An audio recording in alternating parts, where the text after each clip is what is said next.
রাত তখন ৩টে। ঘুম ভেঙে গেছে, পিঠটাও যেন কেমন ব্যথা করছে। বাম দিকে শুয়ে থাকতেও কষ্ট, আবার ডান দিকে ঘুরতেই বাচ্চার লাথি। শরীর ক্লান্ত, চোখও ক্লান্ত, কিন্তু ঘুম যেন কোথায় হারিয়ে গেছে। মা, আপনি একা নন। প্রতি ১০ জন গর্ভবতীর মায়ের মধ্যে ৮ জনেই ঘুমের সমস্যায় ভোগেন। আর সমস্যা শুধু ঘুম না, এর প্রভাব পড়ে আপনার বাচ্চার উপরেও। হ্যাঁ, আপনি ঠিক শুনেছেন।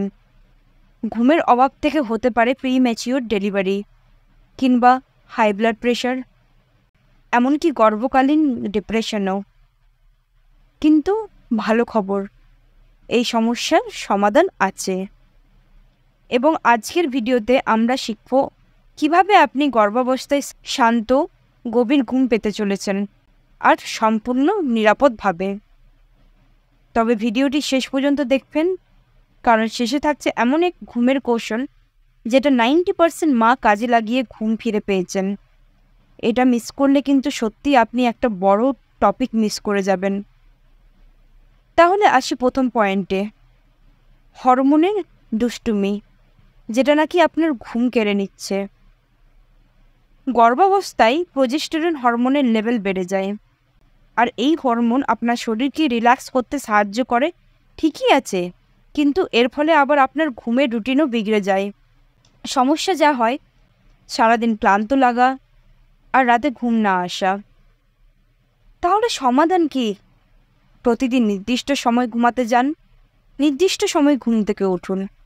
সন্ধ্যার পরে ফোন, টিভি বা উজ্জ্বল আলো এড়িয়ে চলুন। ঘুমানোর ১ ঘন্টা আগে হালকা গরম দুধ ট্রাই করে দেখতে পারেন, তবে হ্যাঁ, ডক্টরের পরামর্শ নিয়ে। আর হ্যাঁ, আরেকটা কথা বলি, রাত ১১টার পর যদি আপনি ইনস্টাগ্রামে বেবি নেম আইডিয়ার খোঁজ বন্ধ করুন, তাহলে ঘুম না আসার বড় কারণ এটাও হতে পারে কিন্তু। যাই হোক, একটু যোগ করলাম। তো দয়া করে আপনারা রাত ১১টার পর আর ইনস্টাগ্রামে বেবি নেম আইডিয়া খুঁজতে যান না। এবার আসি দ্বিতীয় পয়েন্টে, শারীরিক অস্বস্তি। কোন দিকে শুবেন বুঝতেই পারছেন না। প্রেগনেন্সি যত বাড়ে পেট তত বড় হয়, আর তখন ডান দিকে শুলে গ্যাস আর বাঁ দিকে শুলে বাচ্চার লাথি। তাহলে সমস্যাটি হলো ঘুমানোর পজিশন নিয়ে অস্বস্তি ও পিঠ ব্যথা। তাহলে এর সমাধান কি? সমাধান এখানেই। বাম দিকে শোয়ার অভ্যাস গড়ে তুলুন।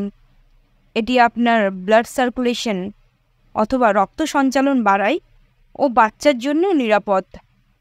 একটি বডি পিলো কিংবা পাতলা বালিশ হাঁটুর মাঝে রাখুন।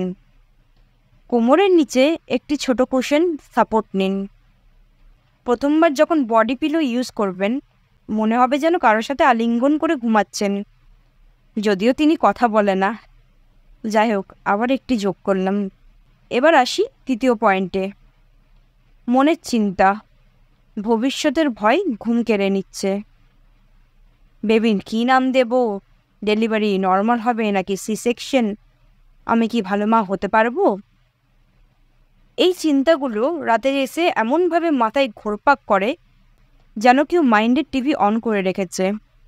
তো সমস্যাটি যা হলো মানসিক উদ্বেগ ও দুশ্চিন্তা, কিন্তু সমাধান এখানেই। ঘুমানোর আগে ১০ মিনিট মেডিটেশন কিংবা ব্রিদিং এক্সারসাইজ করুন। ডাক্তারের সাথে রেগুলার কমিউনিকেশন রাখুন, আপনার ভয় ও অজানা প্রশ্ন দূর হবে। এই পয়েন্টটা কিন্তু খুবই গুরুত্বপূর্ণ, কারণ আপনি যদি ঘুমানোর আগে একটা ছোট্ট রিচুয়ালটি করেন, তাহলে পরের দিন ঘুম ভেঙে গেলে আপনি নিজেকে সুপার মম বলে মনে করবেন। কিন্তু যদি ঘুম ভেঙে আপনার মনে হয় আবার সকাল, তাহলে পরের পয়েন্টটা আপনারই জন্য। তবে আসি চতুর্থ পয়েন্টে, খাবারেও লুকিয়ে আছে ঘুমের রহস্য। রাতের খাবারে ভুল হলে ঘুম ভাঙে শুধু বারবার না, গ্যাস কিংবা বুক জ্বালাও সঙ্গী হয়। যেমন সমস্যা হতে পারে রাতের খাবার ও ঘুমের সম্পর্ক। মানে সমস্যাটা কি বুঝতে পারছেন তো? আপনার রাতের খাবারের সাথে ঘুমের সম্পর্ক কিভাবে জড়িয়ে আছে, সেটারই আমি এখন সমাধান দেব। তাহলে সমাধান হলো, ঘুমানোর অন্তত ২ ঘন্টা আগে রাতের খাবার শেষ করুন। বেশি ঝাল, চর্বিযুক্ত বা ক্যাফিনযুক্ত খাবার এড়িয়ে চলুন। হালকা হজমযোগ্য খাবার যেমন খিচুড়ি, স্যুপ কিংবা সেদ্ধ ডাল ভাত বেছে নিন। রাতে বিরিয়ানি খেয়ে ঘুম আসবে ভাবছেন, তাই তো? আসবে ঠিকই, কিন্তু স্বপ্নে হাঁসফাঁস করে ঘামতে ঘামতে উঠবেন। তবে আসি পঞ্চম পয়েন্টে, ঘুম আসবে এই ম্যাজিক রুটিনে। তাহলে এখন আসি সেই গোপন রুটিনে যা 90% প্রেগনেন্ট মায়ের ঘুম ফেরত এনেছে।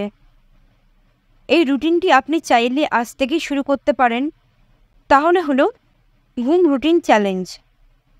রাত 9টায় হালকা খাবার, 9:30টার মধ্যে হালকা হেঁটে আসা কিংবা গরম পানিতে গোসল, 10টায় ব্রিদিং এক্সারসাইজ, 4 সেকেন্ডে শ্বাস নিন, 7 সেকেন্ড রাখুন, আবার 8 সেকেন্ডে ছাড়ুন। তারপর ঘর অন্ধকার করে একপাশে বডি পিলো নিয়ে আবার আরাম করে শুয়ে পড়ুন। এই রুটিন 1 সপ্তাহ চালিয়ে যান। ঘুম আসবে এমনভাবে যেন চোখের পাতায় স্নেহ ঢেলে দিচ্ছে কোনো এক দেবদূত। ঘুম শুধু বিশ্রাম নয়, এটি আপনাকে একজন সুস্থ মা ও ভবিষ্যতের জন্য শক্তি ভিত দেয়। আজকের টিপসগুলি থেকে যদি কোনো আপনার কাজে লেগে থাকে তাহলেই নিচে কমেন্ট করে জানাবেন। আর হ্যাঁ, পরের ভিডিওতে আমরা আলোচনা করব গর্ভাবস্থায় সেরা ডায়েট চার্ট যা আপনার ঘুম ও বেবির গ্রোথ ও এনার্জি তিনটিকেই উন্নত করবে। সেই ভিডিওটি মিস করলে সত্যি আপনি একটি বড় কিছু মিস করবেন। তাই এখনই সাবস্ক্রাইব করে বেল আইকনটি অন করে দিন। ঘুমও হবে, তথ্যও পাবেন। ধন্যবাদ।